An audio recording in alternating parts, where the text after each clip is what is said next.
ওগুলো সেই health conscious যারা হয় না।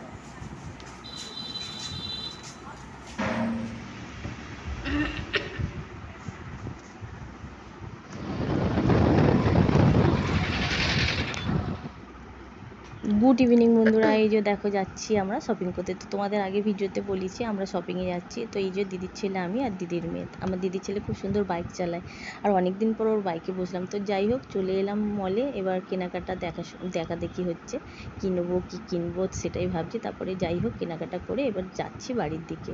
তার আগে একটা ক্যাফেতে নিয়ে গেল, বলছে চ মাসে এখানের ক্যাফেটা খুব সুন্দর। তো আমি বললাম চ যাই, বিকালে চাও খেয়েছি সেরকম একটা চ।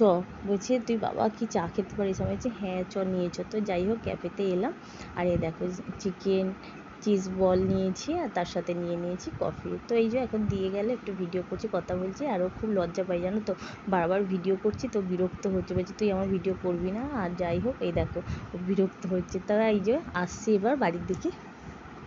তো তার আগে একটু এখানটা ভিডিও করে নিচ্ছি, আর কন্টিনিউ ভিডিওটা করিনি। বাড়িতে এলাম, গল্প করলাম। আর বুঝতে পারছি অনেকদিন পর আসলে গল্প, হাসি মজা কী কী কিনলাম সেগুলো দেখতে দেখতে আর ভিডিও করেনি। এটা আবার পরের দিন, মানে এটা সকাল ওই 11:30 মতন বাজে।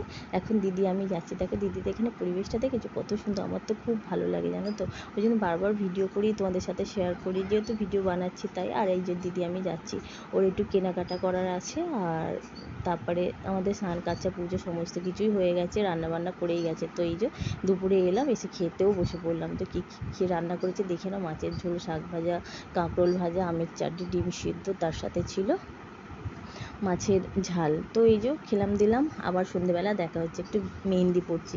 আর আমি দিদির বাড়ি আসলে মেহেন্দি পড়ি, আমার দিদির মেয়ে দারুণ মেহেন্দি পড়ায়। তো আমি বললাম একটু মেহেন্দি পড়িতে, আমি তো চলে যাব।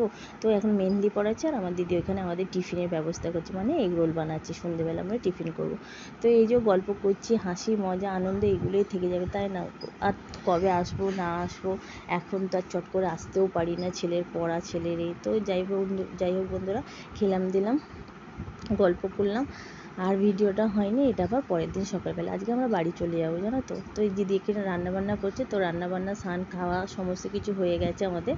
আর এইদিকে ছাদে এসেছি, দিদিদের তো এখনও কাজ হচ্ছে নতুন, মানে ঘরের উপরের ঘরে। আর এই যে এইটা নতুন গেট মানে হয়েছে। তো মিস্ত্রি বলে গেল বৌদি এদিকে হয়ে গেছে, তো আপনি গিয়ে একটু কিন্তু চাপা দিয়ে দেবেন, মেঘ করে আছে, যদি বৃষ্টি আসে তাহলে সব কিন্তু মানে ধুয়ে যাবে। তো ওই যে দিদি এসেছে, আমিও এলাম, একটু ভিডিও করছে, তোমাদের দেখাচ্ছি। দেখো আকাশটা দারুণ লাগছে, দারুণ না? কি সুন্দর দেখতে লাগছে। তো আমি আর থাকতে পারলাম না, ভিডিও মানে করেই নিলাম। তারপরে এই যে বন্ধুরা রেডি হয়ে বেরিয়েও পড়লাম, বাড়ি চলে যাচ্ছি। এই 3-4 দিন কীভাবে যে কেটে গেল বুঝতেই পারলাম না, কীভাবে সকাল হচ্ছে কীভাবে বিকেল হচ্ছে, মানে হাসি মজা এই করতে করতেই কেটে গেল। আর চলো তোমাদের দেখাচ্ছি দিদিদের আশপাশের পরিবেশটা। দেখো কি দারুণ লাগছে না? মনে হচ্ছে না শরৎকাল। আমার তো খালি মনে হচ্ছে শরৎকাল। দিদিকে বলছে দেখ দিদি শরতের আকাশ লাগছে, আর আমার ছেলে বলছে আমার তো ভালোই লাগছে না মা, আমার তো ভালোই লাগছে না। আমি বলছি কী করবি বাবা, ঘুরতে আসলে তো বাড়িতে যেতেই হবে। পিঙ্কি দিদি যায়, মানে তোর দিদিরা যায়, যখন ঘুরে আসে তখন ওদেরও মন খারাপ হয়, আমাদেরও মন খারাপ হয়।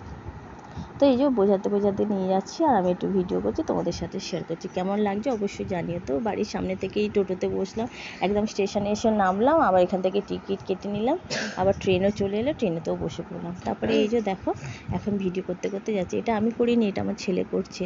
তোর মনটা ভালো লাগছে না? বলছে দাও মা একটু ভিডিও করে। আর বলছি মা আকাশটা দেখো, একবার ব্লু, একবার সাদা, একবার কালো, কি সুন্দর লাগছে না? আমি বলছি হ্যাঁ দেখ, এটাও বেশ ভালোই লাগছে। আর সত্যিকার এই 2-3 দিন না ওয়েদারটা মানে খুব ঠান্ডাও ছিল না, খুব গরমই ছিল না, আর বেশ আকাশের মানে নানান রঙের মেঘের খেলা হচ্ছে যেন, দেখতে দারুণ লাগে, দারুণ। আমার তো খুব ভালো লাগে এরকম মেঘ, মানে এক জায়গায় কালো আবার এক জায়গায় সাদা, মানে শরতের আকাশের মতন, মানে ওই কী তুলোর মতন, বেশ ভালো লাগে। তা ট্রেনটা পুরো ফাঁকাই ছিল জানো তো বন্ধুরা। তো এই যে আমরা একদম ফাঁকা ট্রেনে রিল্যাক্স করতে করতে যাচ্ছি, তার সাথে একটু ভিডিও করছি। তারপরে দেখো আবার একটা স্টেশন আসার পরে মেঘের দেখো কীরকম খেলা। ওই স্টেশনটা একদম রোদ, শরতের আকাশ, আর এই দিকের মেঘটা দেখো কিরম কালো হয়ে আছে, যেন মনে হচ্ছে এই বৃষ্টি নামলো বলে। এইটাও আমার ছেলেই করেছে ভিডিওটা। তো কেমন লাগছে বন্ধুরা অবশ্যই জানিও তোমাদের কেমন লাগলো আমার ভিডিওটা। তো যাই হোক এই করতে করতেই এবার চলে যাচ্ছি, একটা স্টেশন পার হতে হতে চলে যাব নিজের মানে গন্তব্যস্থলে। তো যাই হোক দেখতে দেখতে যাচ্ছি, ভিডিও করছি, এগুলোই স্মৃতি হয়ে থাকবে যে দিদির বাড়ি গেছিলাম, 2-3 দিন থাকলাম, আনন্দ করলাম, আবার কবে আসবো না আসবো। তো যাই তাই একটু ভিডিও করছি, তোমাদের সাথে শেয়ার করছি। তোমরা জানিও তোমাদের কেমন লাগলো, আর তোমরা কে কোথায় ঘুরতে গেলে গরমের ছুটিতে, কিভাবে এনজয় করলে অবশ্যই কমেন্টে জানিও। আর ট্রেনটাও বেশ যাচ্ছে, আর আমার ট্রেনের জার্নিটা খুব ভালো লাগে। কার কার ভালো লাগে ট্রেনে করে জার্নি করতে? তো যাই হোক ট্রেনের জার্নিটা কতটা কষ্ট হয় না, তাই না বন্ধুরা? তারপরে একটা স্টেশন আস্তে আস্তে আস্তে আস্তে চলে এলাম নিজের গন্তব্যস্থলে, মানে আমার বাপের বাড়ি। এখন আমি নিজের বাড়ি যাচ্ছি না, এখন বসে আছি, তোমাদের দাদা আসবে, একসাথেই যাব।